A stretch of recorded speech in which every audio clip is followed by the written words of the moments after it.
Assalamu alaikum students. Welcome to the second lecture of unit number 3 try again. Students previously हमने unit number 3 की translation और इसकी exercise के दो part vocabulary के दो पार्ट किए थे ए और बी। आज हम इसकी ग्रामेटिकल पोर्शन को टच करेंगे। पेज नंबर 25 जी, पेज नंबर 25 और क्वेश्चन आंसर को हम बाद में करेंगे, सॉल्व करेंगे। उससे पहले हम अपना ग्रामेटिकल जो इसमें कॉन्सेप्ट है हम उनको रीड आउट करेंगे। The first one is simile. What is simile? Students आप 9th क्लास में पढ़ के आए हैं कि जब दो टोटली डिफरेंट थिंग्स को हम कंपेयर करते हैं by using the word like और as, it is called simile. When two totally different things are compared together by using the word like or as, it is called simile। इसकी example से देखेंगे कि he is as fast as a horse। अब देखें he एक human thing है, horse एक animal है, लेकिन उसने उसको as का वर्ड यूज करके क्योंकि कंपेयर किया है इसलिए हम इसको क्या कहेंगे कि यहाँ पर सिमली का यूज है। इसी तरह नेक्स्ट है it is as cold as ice। अब देखें it और उसने आइस का कंपैरिजन किया है by using the word as, तो इट मीन्स कि वो यहाँ पर सिमली का यूज कर रहा है। Now let's move to page number 30। Students here is a part B section. Select the choice that explains the meaning of the simile as it is used in the sentence. ये कहता है कि जो choice दी गई है उसमें से उस सिमली का इंतखाब करें या उस सेंटेंस का इंतखाब करें जो सिमली से के मीनिंग को एक्सप्लेन करते हैं। स्टूडेंट्स ये आपका होम टास्क है, आपने इसको घर पे सॉल्व करना है। अगर आपको कोई इशू होगा तो आप पूछ सकते हैं, आपको दोबारा से ये सॉल्व करवा दी जाएगी। Now let's move to our page number 31। Fill in the blanks to make similes, use these similes in sentences. अब यहाँ पर वो कहते हैं कि फिल इन द ब्लैंक्स को वो सिमलीज की मदद से फिल करें और इन सिमलीज को सेंटेंसेस में इस्तेमाल करें। एज टर्टल, टर्टल क्या होता है? स्लो होता है। तो हम यहाँ पर लिख सकते हैं he is as slow as turtle, यानी वो किसी कछुए की तरह सुस्त है। As quiet, as quiet means खामोश होना। हम यहाँ पर लिख सकते हैं he is as quiet as a dove, ये वो किसी फाख्ता की तरह खामोश है। इसी तरह नेक्स्ट है एज ब्लैक एज। यहाँ पर हम ये लिख सकते हैं he is as black as a crow, यानी वो किसी कौवे की तरह खामोश है। नेक्स्ट है फोर्थ एज टॉल एज। इसका हम ये लिख सकते हैं he is as tall as a tree, कि वो किसी दरख्त की तरह लंबा है। एज अ लेमन, यहाँ पर हम ये लिख सकते हैं he is as bitter as a lemon. Bitter यानी सोर, सोर का वर्ड भी यूज कर सकते हैं, बिटर का वर्ड भी यूज कर सकते हैं। एज हनी, ही इज या she is as sweet as honey, तो वो किसी शहद की तरह मीठी है। तो स्टूडेंट्स आई होप कि आपको ये चीज़ें समझ आई होंगी। इनके सेंटेंसेस आपने अपनी कॉपी पे राइट कर लेने हैं ताकि आपको बाद में कोई ट्रबल ना हो। Now let's move to alliteration. What is alliteration? Students आपने समटाइम्स देखा होगा कि एक ही साउंड बार बार रिपीट हो रहा होता है। उस साउंड के रिपीट होने को या वर्ड्स के आगाज़ में उस साउंड के रिपीट होने को हम अल्ट्रेशन कहते हैं। डेफिनेशन देखें ज़रा। The repetition of the same sounds are of the same kinds of sounds. कहता है कि एक ही लफ्ज़ की साउंड की बार बार रेपिटेशन होने की या फिर एक ही किस्म के साउंड्स बार बार रिपीट होने को at the beginning of words, अल्फाज के आगाज़ पर, आर इन स्ट्रेस सिलेबस या फिर पूरे सिलेबस पर, उसे हम एल्ट्रेशन कहते हैं। फॉर एग्जाम्पल इसकी एग्जाम्पल देखें। She sells sea shells by the sea shore. अब यहाँ पर देखें, यहाँ पर भी she sells, sea sound sea sound shells by the sea shore. अब यहाँ पर देखें सी साउंड बार बार रिपीट हुआ है, इस साउंड की जो रेपिटेशन है इसे हम अल्ट्रेशन का नाम देते हैं। Now let's move read the poem again and find out the examples of alteration. Students ये अभी आपका होम टास्क है, आपने पोइम को रीड आउट करना है और इसमें जितनी भी आपको अल्ट्रेशन की एग्जांपल्स मिलेंगी ये आपने अपनी कॉपी में राइट करनी है। Now let's move to grammar. Personal pronouns. Students आपको याद होगा 9th में हमने जब पार्ट्स ऑफ स्पीच पढ़े थे उसमें हमने टेबल ऑफ प्रोनाउन और पर्सनल प्रोनाउन को पढ़ा था। Personal pronoun is a pronoun which can be used as a subject और as a object in a sentence, यानी ऐसा वर्ब जो किसी सेंटेंस में सब्जेक्ट के तौर पे भी इस्तेमाल हो सके, ऑब्जेक्ट के तौर पे भी इस्तेमाल हो सके, हम उसे पर्सनल प्रोनाउन कहते हैं। और टेबल ऑफ प्रोनाउन में हमने 3 केसेस पढ़े थे। यहाँ पर सब्जेक्टिव प्रोनाउंस लिखा हुआ है, इसको हमने तब नॉमिनेटिव केस के तौर पर पढ़ा था। और यहाँ पर ऑब्जेक्टिव प्रोनाउंस लिखा हुआ है, इसको हमने ऑब्जेक्टिव केस के तौर पे पढ़ा था। और यहाँ पर पोजेसिव प्रोनाउन लिखा हुआ है, जिसको हमने पोजेसिव केस के तौर पर पढ़ा था। कॉन्सेप्ट सेम है, जस्ट उसने हेडिंग में थोड़ी सी डिफ्रेंशिएट कर दिया है कि क्या होते हैं। ये टेबल ऑफ प्रोनाउन है, इसको हम आज रीड आउट करेंगे कि टेबल ऑफ प्रोनाउन क्या है।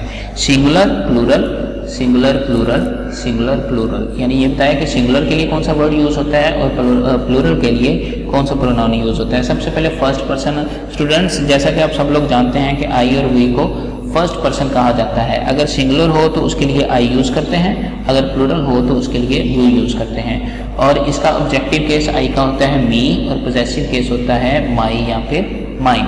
इसी तरह प्लूरल में वी का ऑब्जेक्टिव केस होता है एस और प्लूरल केस होता है आवर या फिर आवर्स। ऑब्जेक्टिव केस किसी भी सेंटेंस में ऑब्जेक्ट के तौर पे इस्तेमाल होता है, और जो पोजेसिव केस है ये किसी भी सेंटेंस में एज किसी चीज़ पर ओनरशिप शो करने के लिए यूज़ होता है। जैसे हम कहते हैं my pen, my mother, my father, my college, ठीक है, my school.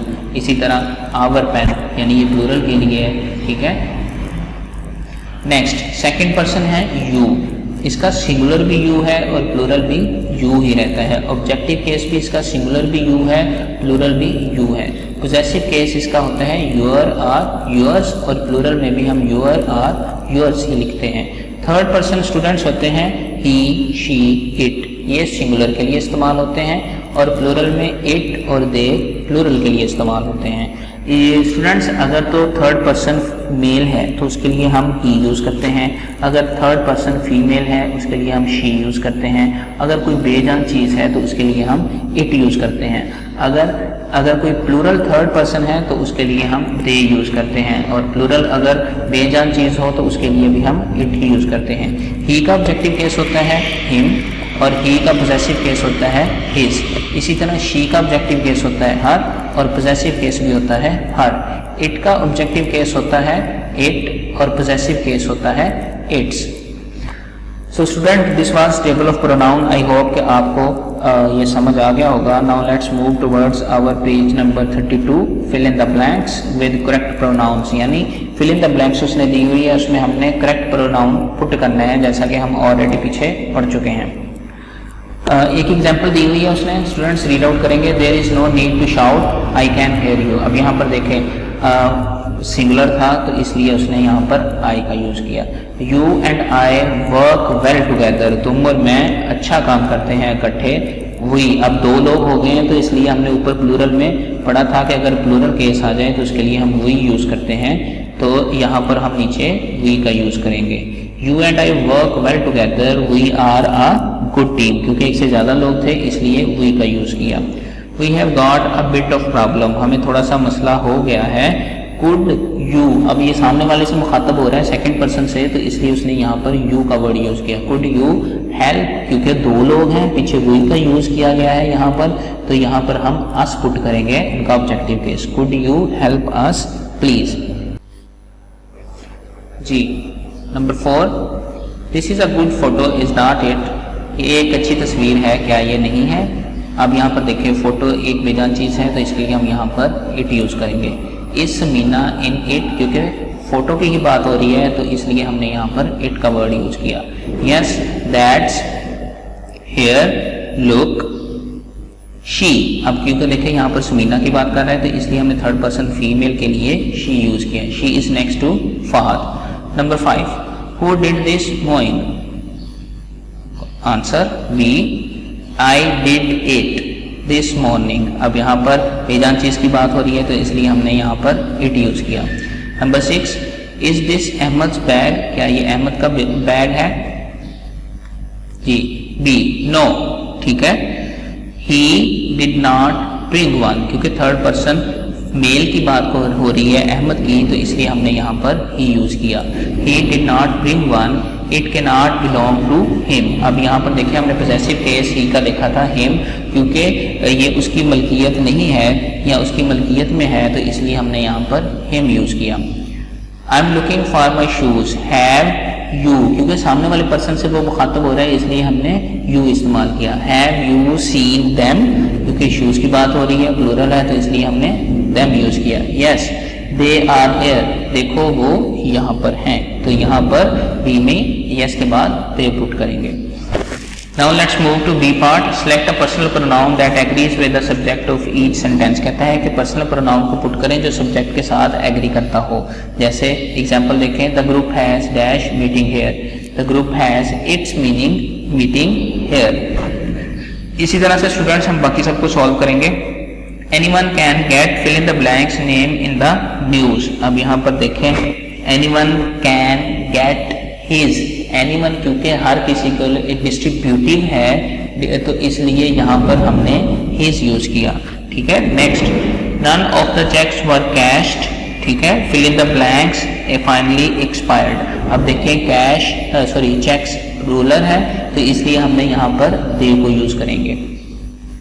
My mother and her sister took fill in the blanks vacation together. अब यहाँ पर देखें दो से ज्यादा लोग हैं, ठीक है, तो यहाँ पर आएगा देयर वेकेशन। ठीक है, all are welcome fill in the blanks just need to call for directions to the party. अब यहाँ पर देखें नंबर 4 में यहाँ पर देखें कि ऑल आर वेलकम, यहाँ पर देखें एक से ज़्यादा लोग हैं, प्लूरल है, तो यहाँ थर्ड पर्सन सिंगुलर है, तो यहाँ पर हम दे पुट करेंगे। Now let's move to page number 33। Venus and Mars have fill in the blanks orbits nearer to Earth than to any other planets। अब यहाँ पर देखें दो लोगों की बात हो रही है, तो यहाँ पर देयर, क्योंकि यहाँ के साथ एस का इजाफा है, तो यहाँ पर हम देयर पुट करेंगे क्योंकि उनके ऑर्बिट्स हैं, उनकी मलकियत है। The band starts fill in the blanks toward tomorrow night. अब यहाँ पर देखें 6 वाले में इट्स, बैंड में एक से ज़्यादा लोग हैं और ये बेजा चीज़ के लिए रेफर किया जा रहा है, तो इसलिए हमने इट्स यूज़ करेंगे पोसेसिव केस, क्योंकि बैंड का टूवर है। Any of the candidates could win fill in the blanks are very much alike. अब यहाँ पर देखें एनी ऑफ द कैंडिडेट्स, ज़्यादा लोग हैं, थर्ड पर्सन सिंगुलर है, तो यहाँ पर दे यूज़ करेंगे। Everybody has fill in the blanks on dreams and goals. अब यहाँ पर देखें एवरीबडी यानी सिंगुलर के लिए रेफर किया जा रहा है, डिस्ट्रीब्यूटिव है, तो यहाँ पर हम हिज यूज करेंगे। Everybody has his on dreams and goals. Now students let's move two degree of adjectives. यानी 3 डिग्रियां होती हैं एडजेक्टिव की, पॉजिटिव, कंपैरेटिव और सुपरलेटिव। अगर हम किसी एक चीज़ की क्वालिटी बताते हैं तो हम उसे पॉजिटिव डिग्री कहते हैं। अगर हम दो चीज़ों का आपस में कंपैरिजन करने के बाद एक की खूबी बताते हैं तो उसे कंपैरेटिव कहते हैं। जब हम 2 से ज़्यादा चीज़ों की आपस में कंपैरिजन करते हैं तब हम सुपरलेटिव डिग्री बताते हैं। जैसे tall, taller, tallest. He is a tall boy, यानी मैंने एक पर्सन की बताई, पॉजिटिव डिग्री आ गई टॉल। उसके बाद मैं कहता हूँ कि he is taller than Ali, मैंने अली और ही का कंपैरिजन करके बताया कि वो अली से ज़्यादा लंबा है, तो टॉलर जो है ये कंपैरेटिव डिग्री आ गई। इसी तरह अगर मैं कहूँ कि he is the tallest boy in the class, तो ये जो टॉलेस्ट का वर्ड है मैंने एक से ज़्यादा लोगों के साथ कंपैरिजन किया है, उसके बाद बताया है कि वो उसकी क्वालिटी बताई है, तो ये सुपरलेटिव होगी। तो स्टूडेंट्स हम डिग्री ऑफ एडजेक्टिव को कल डिस्कस करेंगे और इसके साथ हम हाफ समरी जो है ट्राई अगेन की उसको हम करेंगे। आई होप आपको आज का लेक्चर समझ आया होगा। If you have any question you are free to ask. शुक्रिया, अल्लाह हाफिज़।